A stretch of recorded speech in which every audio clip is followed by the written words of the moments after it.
got news for you. Yes, I do. I'm like your angel of love, girl. I've come to see you through. So when you cry, let me wipe your tears. When you're scared, I wanna be there to calm your fears. When you're in need, baby, ring my phone. I'll run right over and we'll make love all night long.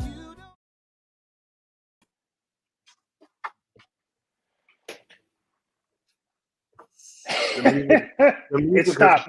It stopped already, Sean. We're good. I'm sorry. I was grooving to that hot new track. Thank you, Rick, the Love Man Wagner. Thank you. As usual, man, I'm not being rude. I am sending. Can you turn the volume down while you're sending it? That was me. That was me. Oh, that was you.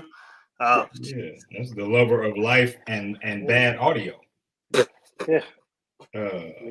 I am not being rude. I am sending the show to a variety of people, and I'm now sharing it to. That's all right. I'll take over from here, Sean. Thank you for joining my show, Live from the Cave. Oh, it's yours. The host, the producer, the executive producer, the creator, the developer of it, the writer, and all things in between. Glenn Murray. We appreciate you joining tonight. We welcome you. We're happy to have you. And my guest stars are known as crooner Sean Mason, local singer, and Robert, the lover of life hazard, local dancer. You said and as soon as he can sneak out of his senior home, Mel Robertson will be joining us as well. From the hallways of Shady Acres Rest Home. Welcome all of you. That's pretty good, man. I can't even pretend it's not. That's pretty good, man. We are y'all all right? Excited. I am I'm great. Fantastic. 3 shows, y'all. 3 shows of Morning Roast down in the can, and 3 more already in the hopper. 3 more in the hopper. 3 more to go. That's exciting, so man. You to everybody who watched the show, we appreciate you. Yeah, man. Thank you guys so much, TJ.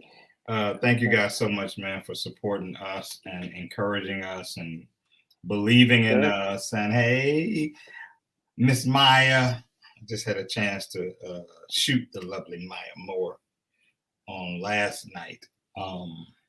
Such a sweet and dope young lady. Yeah, man, I'm so humbled by all the support and stuff that we're getting, man, for this WGN thing, man. It's just so cool to have, everybody that's been rocking with us in this format, then, turn around and give us that support, on the local TV format, which is so super dope, man. Have you been getting a lot of feedback, Robert, about Yeah, I actually have. I've got, they said that I can keep up with your questions pretty well. Oh, so they're lying to you, is what you're saying. So who kicked me out of the room? That's all I want to know. We thought you left. Yeah, we thought you left voluntarily. Yeah. Oh, yeah. And don't forget Houston. Yes, thank you. CW Channel 39. Yeah, we're on there. So if you have been watching, we've got 3 more episodes coming up. The next 3 Saturdays, 4:30 a.m. on WGN, local Channel 9 to Chicago, and then same time, 4:30 a.m. as well as Houston, Texas, CW Channel 39. So it's cool, man. I think people can tell that we have to change the temperament a little bit, for local television. But I think people are still enjoying it, man, and maybe even enjoying us having to reel ourselves in a bit. That's fine. Reel ourselves in a bit and navigate that space, a little differently. Close up me? Did the producer just close up me when you talked about reeling ourselves in? Yeah, you did. Hey, man, it's 9:06. You know how it goes. I think I'll ask this question since Mr. Roberson isn't here, and he gets an out on this question because he's the only married. He's the only married gentleman on the cast. Short-term love or long-term lust? Which would you choose if you had to choose one over the other? Short-term love or long-term lust, and why? And since you bragged that they said you keep up with my questions, Robert, I get to go first. You don't get to. You got to. You got to. Oh, okay. Short-term love, long-term, long. You don't even remember the sequel. You don't even be paying no attention. Short-term love or long-term love. So you get real love for a short time, or you get the, as my father would say, the boopity boop, the bangity bang. You know, I want long-term lust, and I'll tell you why. That's not one of the options, Robert. I thought you just said that. Oh, it is. Okay, my bad. Okay. Oh my God! So you can't even keep up with your questions. No, I'm just used to pushing back on everything you say. Yeah. This is why working with seniors is challenging. I'm trying to make it through. I mean, between the producers and Sean and Mel and Robert, we talking about like 300 years of experience. I want to be lustful for my partner for the long term. See, I knew. Okay, I got you. All right. I want to be lusting after, man. No, You I don't want it to be a short thing. I want, because the lust will keep me going. Yeah, love has its hopefully in the lust department you already aren't bringing a short thing, Robert. Let me look at my all right, we coming out already. Yep, here we go. And now he's looking for some sounds on his keyboard. He thinks he's a DJ now. He got right. Hey, you should have been hitting the button that says clapping, because people would be clapping for that one. Oh, is that right? Yeah. Okay. Yeah, because I'm lusting for them, after them for the rest of their life with me. What are we talking about, right? Okay. Glenn Murray. Short-term love or long-term lust? Long-term lust. That's an easy one. Really? Easy one. You need to be hot all the time. That's what I'm talking about. See, I don't know if that's Reby Burrell. Big Phil, man, we got to get Big Phil back on here, man, to talk about the amazing things that he is doing, man. We appreciate you, man, taking the time from all you're doing to come and check us out, man, hang out with us. We got to get you on the show real soon. So go ahead, Glenn. You said long-term lust is what you. Yeah, I think there needs to be a certain level of desire in a relationship that needs to keep going. You know, they always talk about keeping the fire in a relationship, and you know, that needs to stay. I think the love will be there. I think you're gonna love the person no matter what. If you're in a long-term relationship, there's a level of love and respect that's there, but you need that spark, that excitement. Yeah, it's an Aries thing, Sean. I was just about to say that, Glenn. I was just about to say he wouldn't get it. Yeah, I wouldn't get it. Ain't that you know, the lesser signs, Rob, they don't understand. It's just too tough for them. Before Phil popped in here and my attention got distracted, I was getting ready to tell Reby Burrell that you can't cheat, because they were like both. Like can't do both. Got to pick one. I guess, dude, I'm the only softy on the screen, because I would actually choose. I deserve that one after the short joke, Robert. I guess I'm the only one that would choose short-term love. And I choose short-term love because I think love is not only an amazing thing, but I am experiencing it to be such a rare thing. Because I'm lusted out. And I think that I revere the truth and the genuine aspect of love so much that I would choose it for a short time over anything else, to just have had it and had it legitimately. I think I would actually choose the short-term love over the long-term love. But then you'll be longing for it once it's lost. Right. Well, And that's the pain. yeah, but see, you could have the long-term lust and still yearn for the love.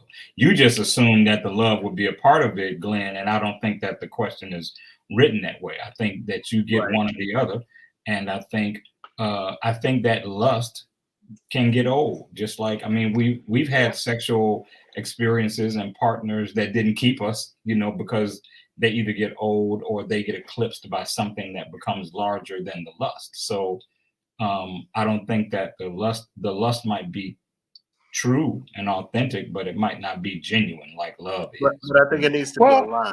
And I looked at it as, I guess. You think it needs to be what, Glenn? I think it needs to be aligned with love. See, I kind of ignored your But question. you're cheating the question, though. That's how you Aries do. Cheat the question? Yeah, you cheat. Only the question. So, I think that the whole lust piece of it, I think it's ebb and flows, because we could be lusting after each other, and then it could turn to love. And then when we're not vibing anymore, it goes back to lust. See, you still cheating the question. I think that is the whole design of the question.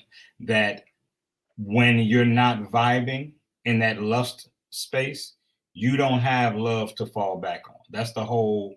To me, that's the core of the question. That's why you have to choose either the long-term lust or the short-term love. All of you all are falling back on the love, whether you want to admit it or not. You're falling back on love. No, no, I don't know that he's right. Because here's the thing. I've said this before. Robert just doesn't want to say I'm right. No, I've said this before. I think we have to fall back on like. Remember, I used to say that like is important. Yeah, but like ain't even a part of the question, Robert. It's okay. It wasn't a part of the question. It wasn't part of the question. You're talking about falling back. Right, that's what it is, Glenn. Y'all got a problem with the question, because y'all not brave enough to make the choice. Yeah, that's what I'm getting. Because love can hurt. Love never said lust. Love is painful. Love is gonna hurt. Yeah. Right. Y'all want the easy way out. We don't hear anything about lust hurting, right? Well, well, it depends. Yeah, it kind of depends on how long the lust has been going on, how large the lust might be, how See, we got how small the area of the lust that you're putting it in. There's a ways for the lust to hurt. It won't hurt if you use safe words early enough. That's right. I know nothing about that. Show. This is the R-rated version of the morning show, so he was expecting us to be all PC. That's right. The safe word is banana. Yeah, we can curse. We can curse on here. We're the only show that comes with a safe word. Yeah, and the safe word is Robert. Pineapples. That's right, Connie Kitchen. Come to my defense. Come to my defense, man. That's special. Hey, man. I'm trying to parking lot some of these for Mel, because I believe that he will have something significant to contribute. You hear that, Robert? He's saving questions for Mel. What is this? Oh, Mel may not come on until 9:45. Yeah, he may miss him, but I ain't going back over him. That's for sure. I'm not promote some speaking gig he doing and then leave. He won't even have time for you. Right. No, you didn't say that. I'm gonna be in trouble after this show. I just want y'all to know we have a meeting after the show, and the producers take me into the office. I've been in the office more than anybody. I don't know why. So check this out. Tell me if you agree or not, true or false. Men marry who they want. Women marry who they can. Men marry who they want. Women marry who they can. Boy, you just been on. I told you I was starting shit tonight. You really is an instigator tonight, aren't you? I'm asking you. I'm asking. Thanks, Roger. I'm asking y'all, true or false? Do you think it's true or false? Men marry who they want, women marry who they can. And I don't think the question is as lopsided as the verbiage suggests. I think Because, you're right. Yeah, because when you think about the tradition, I hate to say that he's right, but I was just he saying. really He's does. right Yeah. this time. I got to give it to him this And time. and it's not my thought. I'm sharing a thought I saw for you all to dissect. I do agree with it to a degree, but part of that is the default of tradition when it comes to marriage, because the man is ultimately the one who typically proposes, True. and the woman typically is not going to be married until she receives the proposal. That's not a want, that's a can, and the men initiating the proposal, men propose to who they want to marry. So I think while the verbiage is off-putting, I think that it is it's accurate to a degree. It's just not as off-putting. I like that, Greta. Men pick, women choose. Yeah, I like that, because I mean the woman can certainly. Watch the language, ma'am. Because the truth, good language. But because the truth is, the woman can certainly say no.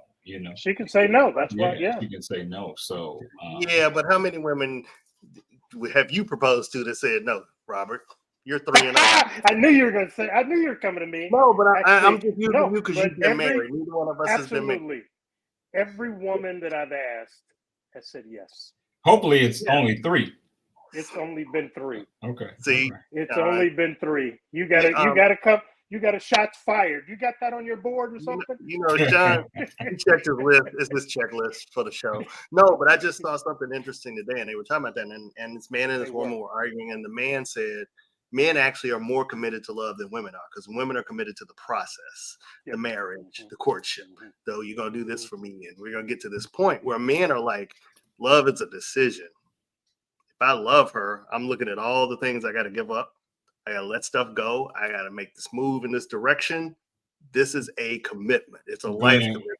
Glenn, let me play something for you in line with what you are saying. You just gonna cut me off? No, like I was in the middle of well, at least he's doing it to you this time. He normally does it to me. But, You wouldn't cut Mel off. Now you can't get it to work, but that's okay. I know. You could have continued on. You see, that's God. That's God talking to you. That's what you did. We don't hear it. We don't hear it. You don't hear it, really? No. We don't hear nothing, John. Nothing. I hear it. Why don't you all hear it? Why didn't you just send it to the producer? You listening? Because the producers don't do that. Because how about now? You hear that? No. You don't hear that. Still can't hear it. No, we really don't hear it. We're not playing. Hear it. We really don't hear it. Yeah. You had it working last week. Yeah. We forgot what he did last week. Now look at it. Right. Well, I think it is the video that you are talking about, Glenn, where he. Oh, is it? Okay. Where the person says that men love more authentically. Yeah, they do. Than women do. And it's they do. Because... Women come fight me on it. I don't care. I ain't scared of none of you. Fight me. Take it up with Robert. You got a problem with it? It's Robert has it. He ain't scared of y'all. He'll tell y'all. Tell him, Rob. Yeah. That's right. I ain't scared. Because the thought being that, women are more in love with the idea and process and the fanfare and where when men embrace the reality that they love somebody, it also comes with a whole bunch of responsibility the moment that they embrace that, that it means now you are officially protector and provider.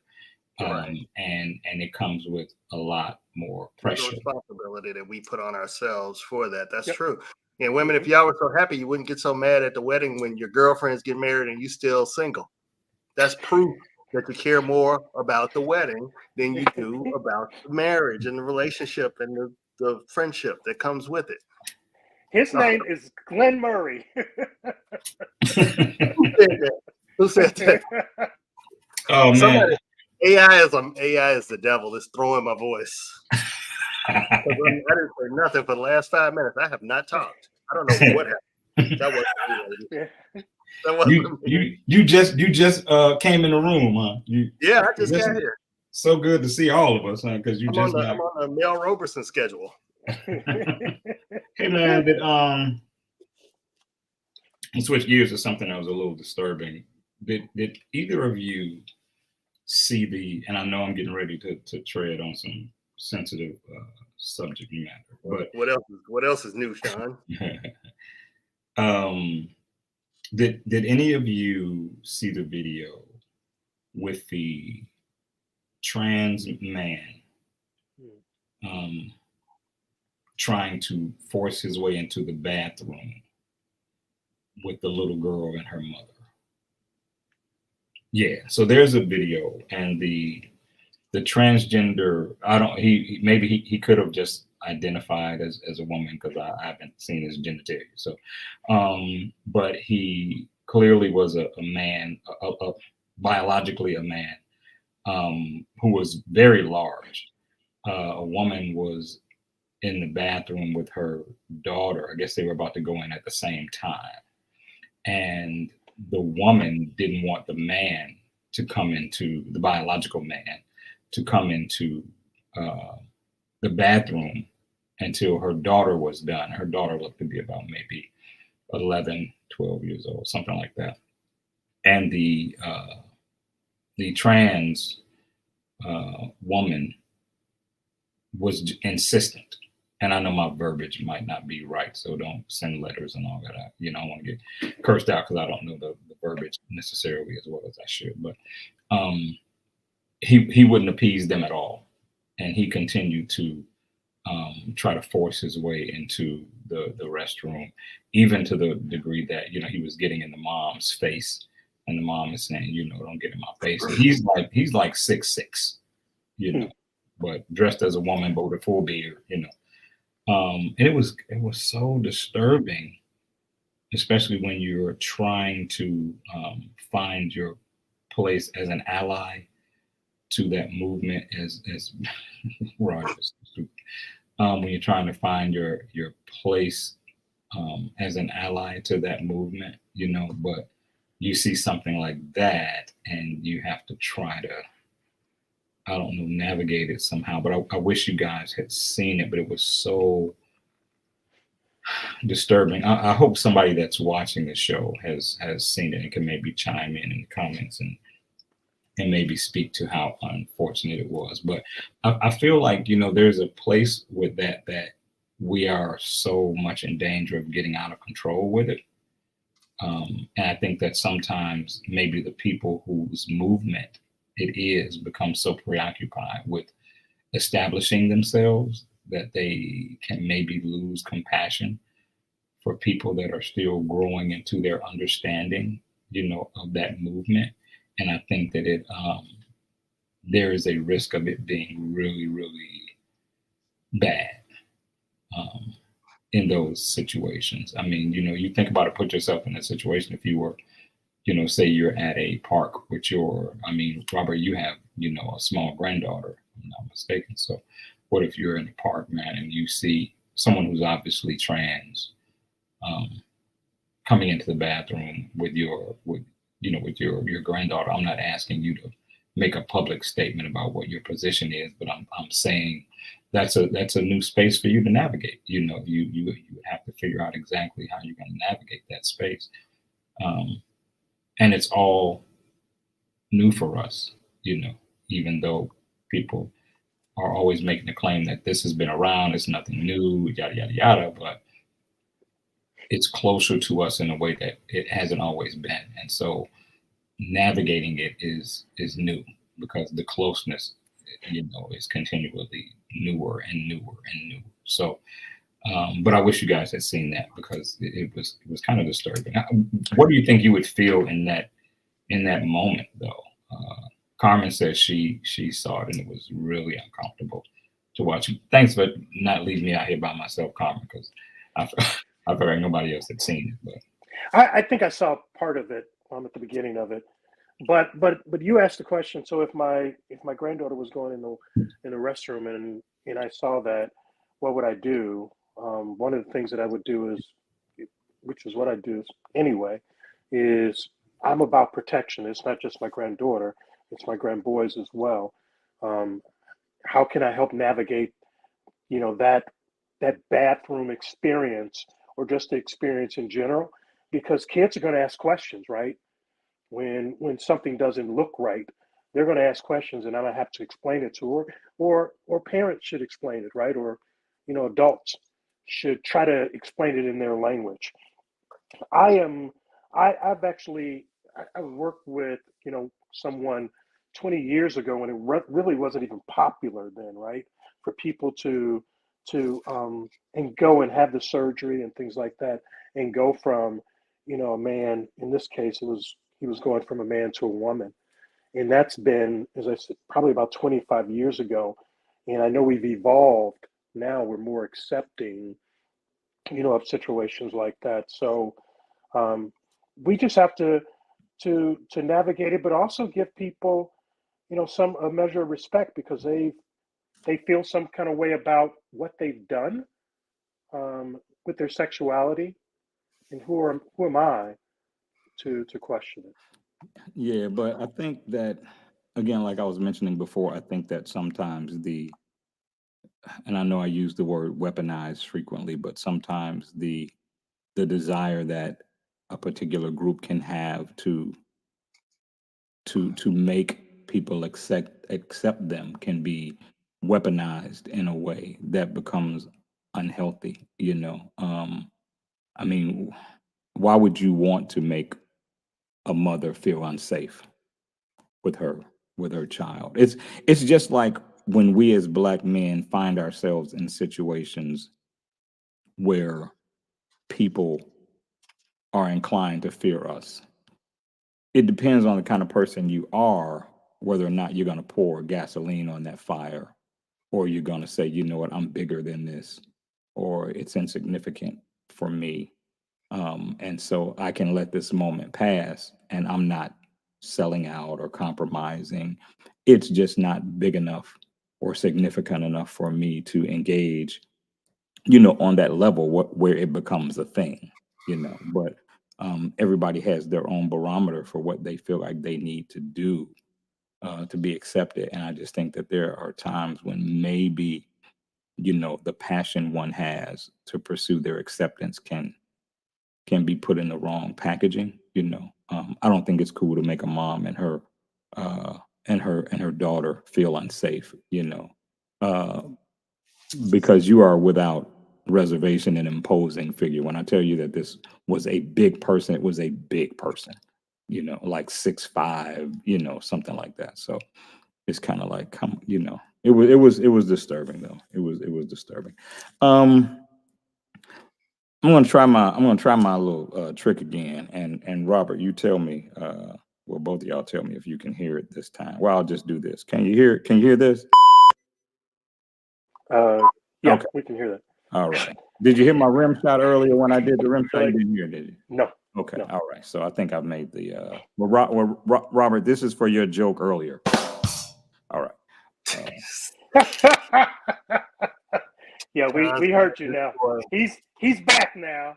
He's even got the reverb on his microphone too. I didn't want to tell him that, but you could hear, We didn't ask about all of that part. So listen to this. A lady, I thought this was. I played this several times because I'm always talking about the damage that I think, and it's kind of a twofold question, because I also want to ask you guys: do you think we were better off as a society and better off for each other and with each other before we had the wide lens of the, not just social media? Everybody likes to just put it on social media. It's not just social media, it's the internet. It's the wide view that the internet gives you of the world and of all the people in the world, and of all the different people in the world. And sometimes I wonder, everybody that's screwed up has always been there. They've always existed. We just didn't have this kind of access to them. And so I sometimes wonder if the wide view that technology has given us, were we better off before we had that? Were we better for and with each other before we had that? Before we had to try to filter the way that can impair your lens, when you're looking at another gender or group of people, or were we better before that? I think there would be less tolerance if we didn't have the advances in technology that we have. You've got to think about it. And there's been some good that has come out of it, and not just social media, but just the internet, starting with the internet. Mm-hmm. Becoming comfortable with other people, becoming comfortable with having conversations, being able to learn more than you've ever learned in school because you had this mass of information at your fingertips. So, and it sounds a little trite to say you take the good with the bad, but there's been a lot of good. Yes, the bad people were always there. The crazies were always there. The racists, the homophobes were always there. This just gives them a bigger platform to find and connect with other people that are warped. So, and like I always say, all you need to do is find somebody that's broken the way you are, and you feel affirmed, and then it's almost like a momentum thing. You know what I'm saying? Right. So the internet did that. What social media did was make stars out of people that are warped and broken. That's the difference. The internet like that assessment, Glenn. But social media gave you presence and platform and a pseudo celebrity status with this, because you're not a celebrity. You're just are in your own little world of amens and in your amen. That's what social media did, and it kind of amplified the crazy. I've said it before. I saw Mahershala Ali one time say the internet and social media has given everyone a bullhorn, and not everyone is responsible enough to handle a bullhorn. Right. Yeah. Mm-hmm. Yeah. Right. Let me see if I can play this clip, man. Hopefully it'll work, and you guys give me your thoughts on it.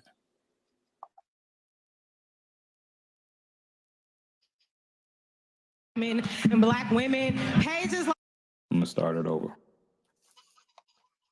Amplifying the divide between Black men and Black women, pages like Justin LA Boy, pages like Spiritual World, who take the most toxic messages from Twitter and all other platforms, put them in one space that are purposely perpetuating narratives that we really aren't interacting with in the real world. You go on a day, you're not having these conversations, but you go on social media and these conversations are constantly repeated, and none of it is solution focused. It's all what they do, what's not being done, and it's not productive. It's not pushing us forward, and what's happening is we are internalizing a lot of trauma that does not belong to us. Say it again. So we are internalizing a lot of relationship trauma that does not belong to us. So let's say for me personally, right, I've never been cheated on, but let's say I go and I follow a bunch of women who talk about the fact that, oh, I've been cheated on, all these niggas cheat, they steady cheating.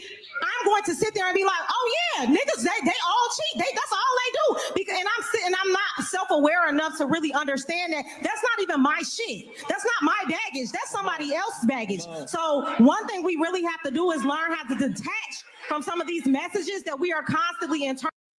But when I tell So what are your thoughts? I don't have any problem saying I think the sister is, outside of her loose usage of the N-word. And loud. A little extra there. Yeah. But I think I share her sentiment, man. I think that it's almost like I always feel like if you're not part of the solution or trying to help, you're part of the problem.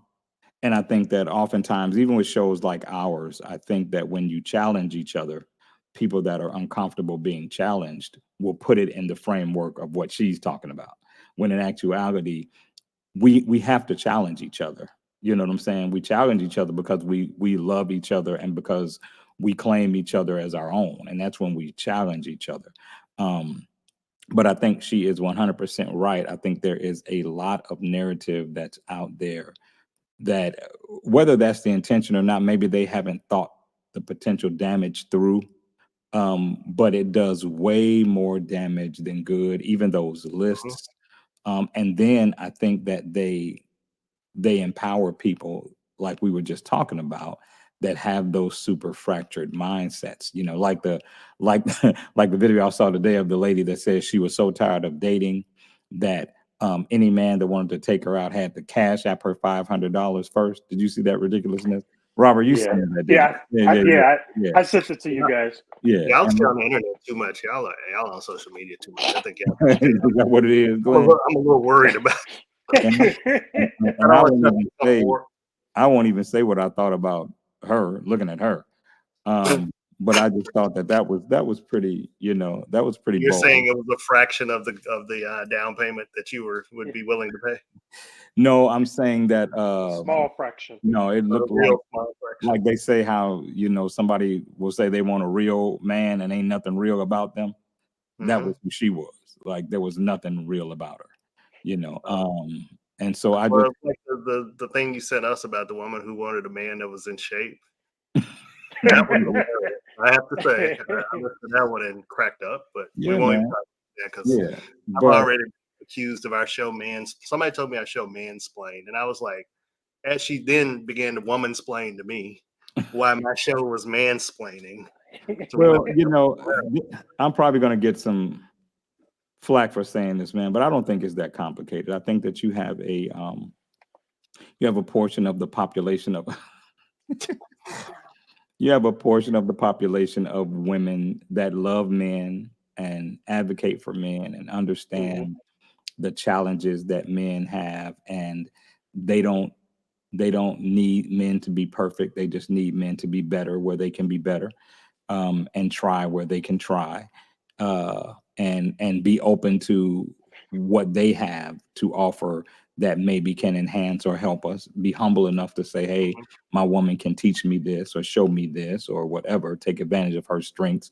And then you got some women that don't want to hear the sound of a man's voice when it is talking about his feelings or what he wants. It's just that simple. I'll never forget one of my buddies, his wife said out of her mouth that when she hears a man talk about his feelings, all she hears is a man whining.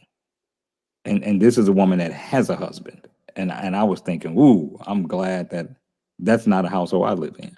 So I think that there are two, there are at least two kinds of women. And what we hope, is the women that follow us and support us are women that want to challenge us. They are annoyed by the fact that we have opinions and feelings and thoughts about stuff, but they're also not afraid to be challenged by us. And I think that's kind of where the rhythm is. But I do think, according to that clip, there's so much divisive rhetoric, and we're so entertained by it, Glenn, that we don't think about the damage it's doing because we're entertained by it. But that's part of the circus that is social media. And Stephanie Coleman just put something in the chat that talks about that. It's clickbait. If I can say the most controversial, the most outrageous thing, I'm going to get the engagement that's going to push me up in the rankings. And I don't know what prize you get for that, because I haven't figured it out yet. What prize I get for engagement, I don't know. But people are going to do that. So people are going to always do that. It's the circus, and the biggest clown wins. But I think the trick is, though, there's some good stuff out there. There is, but that's what I love about our show. For all that we disagree, and for all that we give each other a hard time, we've got each other's back. I support your effort, you support mine. We actually genuinely care about each other. Our whole team is like that. And that's what's great about this show. And we're very real and honest, and we're not disrespectful when we do. We don't agree with everything you say, women. And you probably don't, and we know you don't agree with everything we say because you don't. But it's a respectful conversation. And it's me respecting your opinion and you respecting mine, and giving each other that grace to have that space to have a different opinion. We surely don't agree on everything, but we respect where each other is coming from with those opinions. And that's and Glenn, as someone just mentioned, a lot of the women that give us such a hard time about our opinions on this show don't even realize that one of the producers of the show is in fact There's a woman, There's right? a woman, yeah. right. And so a whole lot of the things that we stand 10 toes down on, as I heard a woman say earlier today, is something that was supported and navigated and directed by a woman. So she has a sensitivity to how women may experience us, but she also values what we have to offer in terms of women getting a ringside seat to what our thoughts are, what our conversations are. I think people lose sight of what this show was supposed to be when it started. You know, it's supposed to Yeah. be, Yeah.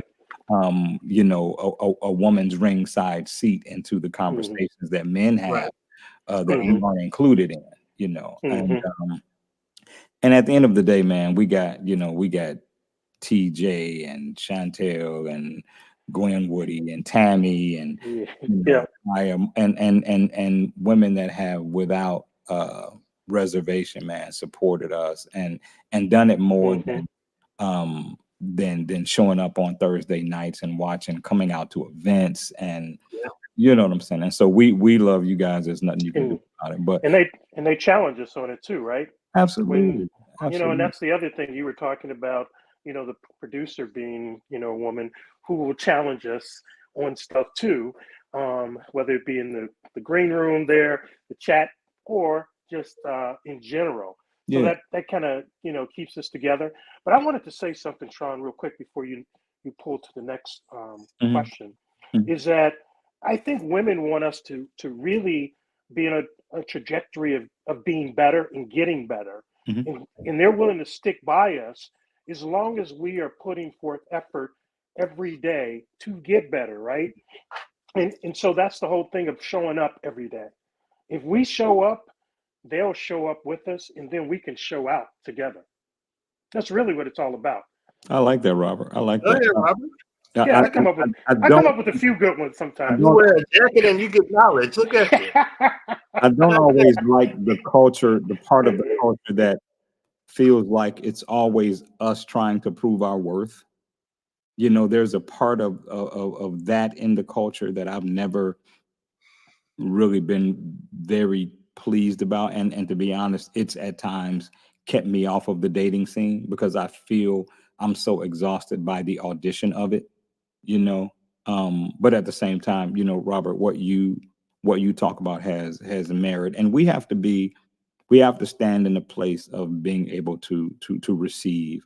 Like I mentioned earlier, that one of the beautiful ladies that's watching the show right now, Maya Moore, I shot her last night. For those that don't know, that I'm also a professional photographer, and so while she was preparing to leave, you know, we're friends, and so while she was preparing to leave, we sat and were just chatting, you know, for a while before she left, and I was being transparent with her about some of my struggles with the whole dating thing, and you know how sometimes I'm exhausted by you know just the idea of the audition, just you know you're trying to get a matching energy with somebody, you know, it's never as simple as people like to make it, you know. And she just she didn't really check me, you know, but she just kind of told me, hey, you gotta give these things a chance. You gotta, you know, stay hopeful, and you can't remove yourself from that space. And more than anything, I sat there like a good guy and a good boy, and I took what she had to say, you know, and I valued it because I value her and her opinion, and that's really all that we should want from each other, you know, is to be heard. And I think sometimes men feel so maligned that they don't think they're heard because the we get so much pushback the minute that we start sharing what we feel. And I don't know if it's because it's such an uncommon space for ladies to hear men that are transparent and vulnerable, or they don't think we deserve that space. And I think that's where we get lost in trying to figure out, you know, what is your issue with what I'm saying? Is it that you don't think I deserve to be human and have feelings, or is it just that, you know, the idea of a man and his feelings is something that you aren't open to? But Sean, They're not used to it. Go ahead. Yeah. Go ahead. No, you're right, Robert. Some people aren't used to a man being so open and honest. And women appreciate, real women appreciate it. I hate to say the real women title, but women that understand appreciate it. I won't say real. But you know, Sean, you've got to look at it as it wasn't your person, but it was your progress. You're progressing to the person that you need to get to. You're also progressing to the person that you need to be ready for that person you meet. So we've got to look at each one of those people. They come in with a purpose, and the purpose isn't always to stay with you. You know, but I also Glenn, think I don't, and I know this is not going to be popular, right? But I also think that it's okay if you get to a place where you go, I don't want to do it anymore. It's okay to feel that way, yeah. And I think we've all been there. I'm not speaking for you, Robert, but I know I've been there. Where you're like, what? Robert is resilient. Robert is resilient. No, but Robert's no quitter. You've been to the point where you're like, okay, this must be me. Because the way I'm picking, there is something wrong with me. You start to think that as a man, because we put a lot of pressure on ourselves as dating. This is something we don't always share with women. Right. Is that it's not that we just date around to be dating. It's like we try to get it right, but we don't always get it right. Yeah. And I think it gets worse for us the more relationship and marriage minded we become. Right. The closer you get to saying, I really want the one, then you see the 2s and the 3s show up. Yeah. So, I mean, when you're dating for sport, you're preaching, brother. You can't do anything wrong when you're dating for sport. When you're dating for sport, nothing can touch your Teflon. Yeah. Because you are okay with going from this one to that one and dating a couple of people a week and everything. But I think you're also more you're more daring, you're more risky, because you don't stress the loss, the potential loss, because you're not looking for the long term necessarily anyway. You're okay with it being revealed, but you're not necessarily looking for that. So you're not sweating losing everything that you have in that moment, because you're like, okay, well, I'll give it another shot. But when you're more relationship and marriage minded, I think that you tend to try to protect what it is you're growing, because you think this might be the one, this might be the shot. You know, you have to watch out for that too, because then you can stay too long. You can stay with B and try to fix everything that's wrong with you and not look at what's wrong with that person either. I actually got better when I realized that, okay, I was like, either I'm going to be married or I'm going to be single, but either way, I'm going to be happy. And once I made that choice, it became easier to date. It became easier to walk away. It became easier to chill at home and not do anything. It became easier to go out by myself. It became easier to travel to different cities. And, I travel anyway, but I mean, it became even easier to do because there wasn't that hang up of, if I go here, I got to meet the one. Or if I'm dating this person, she's got to be the one. It became, I'm just as important and my feelings are just as important as hers. So I need to make sure I respect my feelings, what I'm feeling. And if I'm not feeling good about it, I can leave. If I feel like I'm not giving this person everything that she wants, then that's the other thing. We need to leave too then, because we're wasting their time. Right. So you have to really, really know yourself. So I'm saying all that to say, this is part of you getting to know yourself, Sean. Yeah. And you think you're old to know yourself. I know you're old and everything, but you're not that old. You're not that old. You still got a lot of learning to do, son. Well, this still got growing to do. This ain't the Sean's dating life show. I just put that out there. I know. I play a relationship expert on TV, a fake one, but still on TV. That's what I always say. Hey man, but I think something is there about, the marriage piece of it, right? So when you're married, and this is one of the things that I used to hate that someone would say, or a partner would say, is that marriage is hard. When we go out and people would ask the question, well, what's married life like, right? People are hard. Marriage. And she would say, she'd say marriage is hard, and I'd be like, no. I'd say, you know what? Working out is hard also, but we do it, right? We put forth the effort. So I think when I talk about marriage from the marital side of it, I'm talking more about commitment. I'm talking about the committing to showing up, to loving that person every day, even when I don't love them or like them. I'm also, Glenn mentioned something too, that sometimes that we do in marriage and relationships, etc., we lose ourselves. because we're really trying to, serve this person, and we forget. That's why the love languages is so important. But anyway, but I think that's what's happening in the world today, and I don't know if social media, going back to that, helps us with that piece of it. Because as you said, Sean, in one of our shows, women are being told to date them all, right? And so what happens when the marriage, you tell your girlfriend or guy friend that the marriage isn't going that well, what do they say? Well, get rid of them, divorce. And anybody that's been divorced before knows that divorce is like death. It is not a good feeling. And it can take some people a long time to get over that, in years. Hey man, I can only imagine. I can only imagine what it feels like, depending on where you are, on what side of the divorce you are. But it's got to be gut wrenching, man, for someone that you loved enough to plan to spend the rest of your life with, to then tell you that they have decided their life would be better if they removed you from it. Right. That's got to be tough. The second guessing is amazing, and I unfortunately have a lot of friends that are divorced. Yeah, so do I. And to hear them talk about it is painful sometimes, because the second guessing and the wondering what happened, and just the whole, here I am at this stage in my life, and this is some were 50s, some 60s, and I'm starting over. Yeah. That was pain. That almost made me not want to be married, because I'm like, right. I felt like I went through the whole divorce with you. But I think I think that's realistic, man. I think that the fear of the whole thing failing keeps some people from ever doing it. Even though you go into it with the best of intentions, but I think the fear of it failing can keep you from taking the chance. Oh yeah, absolutely. That scared me away for like a good 10, 15 years. I'll admit it. Because I had seen all my parents divorced at least once. So I look at mother, father, stepfather, stepmother.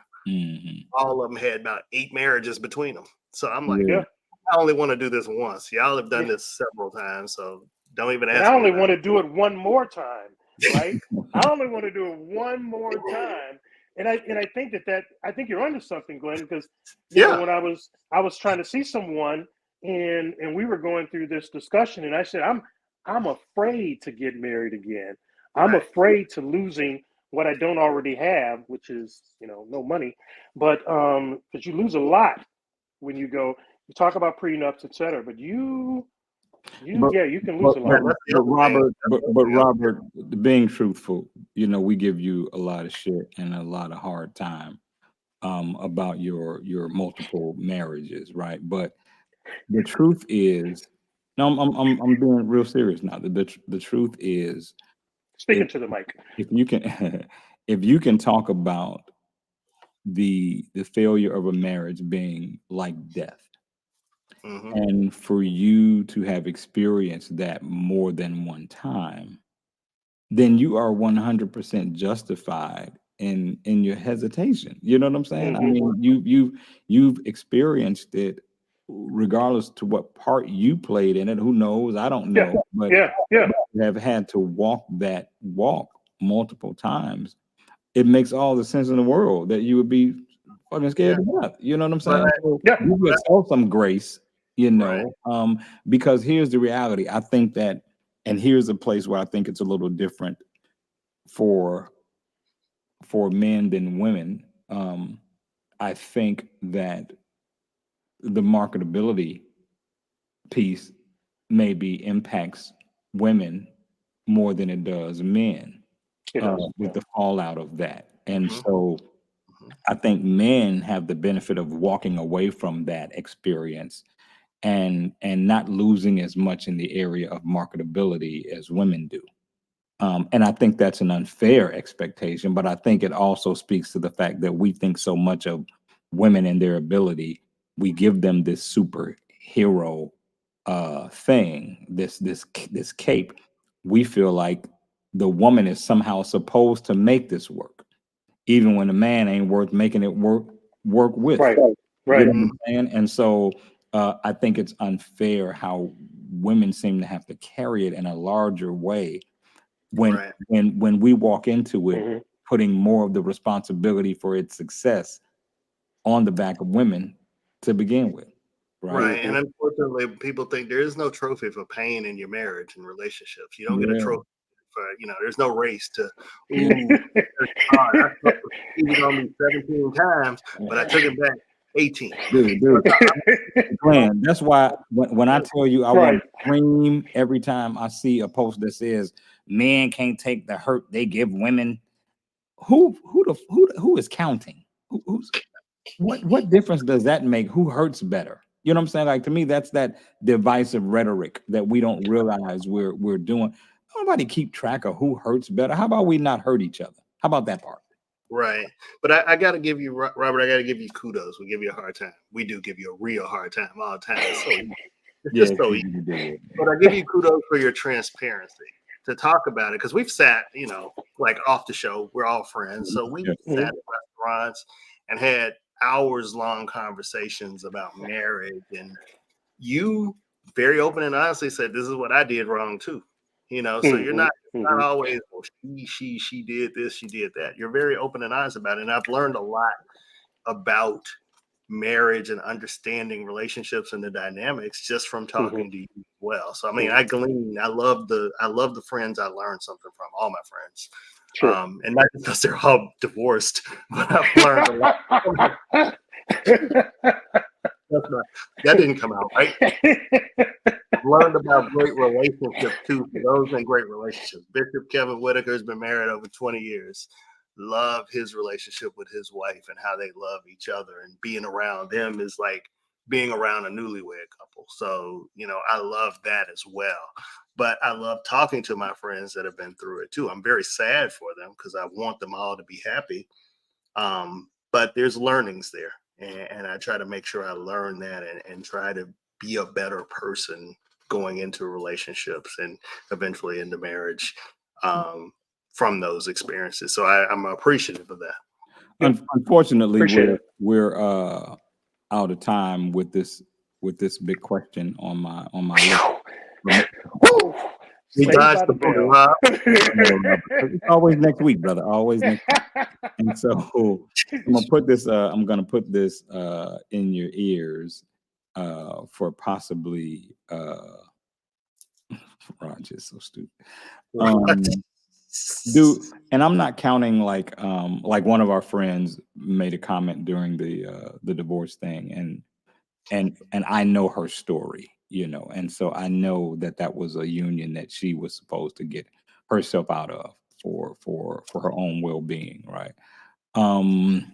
But do you ever think that when we're not talking about infidelity and abuse and stuff like that, do you think we've stopped fighting as hard as we could when it comes to getting to the fork in the road and fighting for marriages and fighting for relationships and fighting to stay in it? Is it just too easy to walk away from it that we don't fight for it anymore? No, I encourage anybody to try hard with the right person. I also encourage you to walk away from the wrong person as quickly as possible. Because the decision you make today can be the damage you suffer or the joy you experience the next.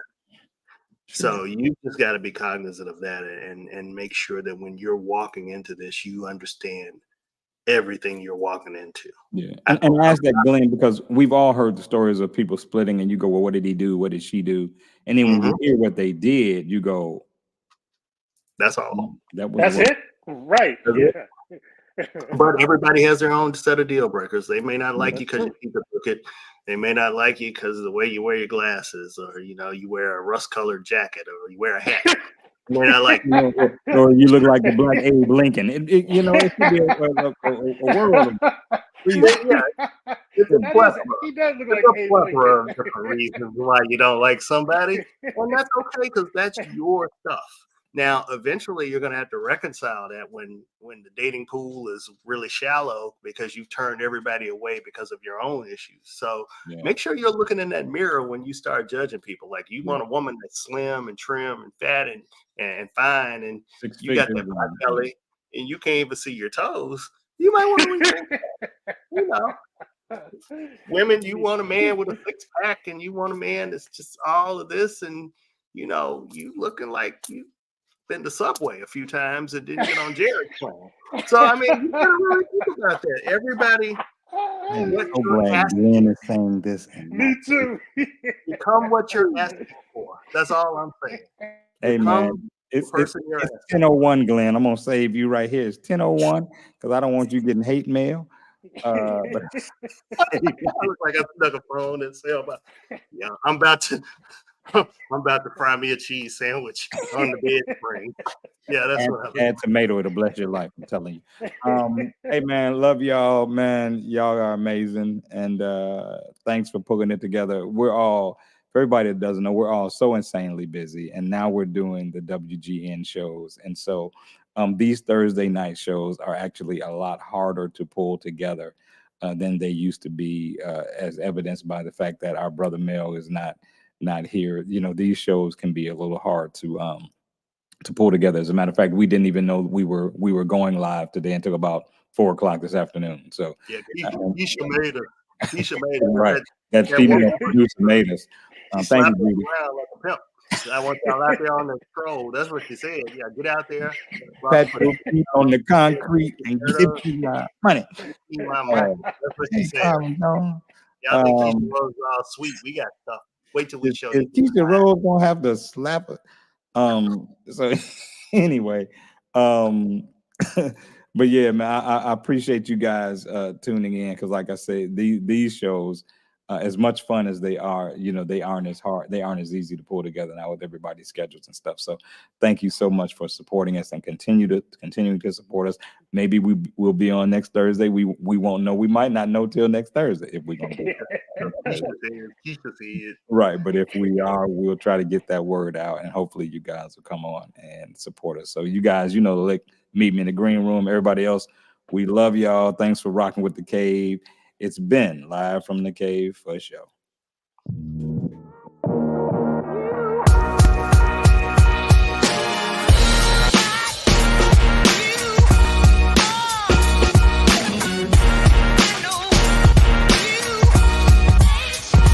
Excited about this opportunity to spread our show and what we've been doing for the last 3 years to even more people, man. I was excited to be part of this show. I would be even more excited if I didn't have to sit next to Glenn. Yeah, and I'm gonna need something stronger in this cup if I gotta sit next to Mel. So Glenn, what do you think about body count? You know, I bought this jacket for the show. You like it? Yeah, your berry colored jacket. Thank you. What's the body count on the jacket? Don't try to get away from the subject matter.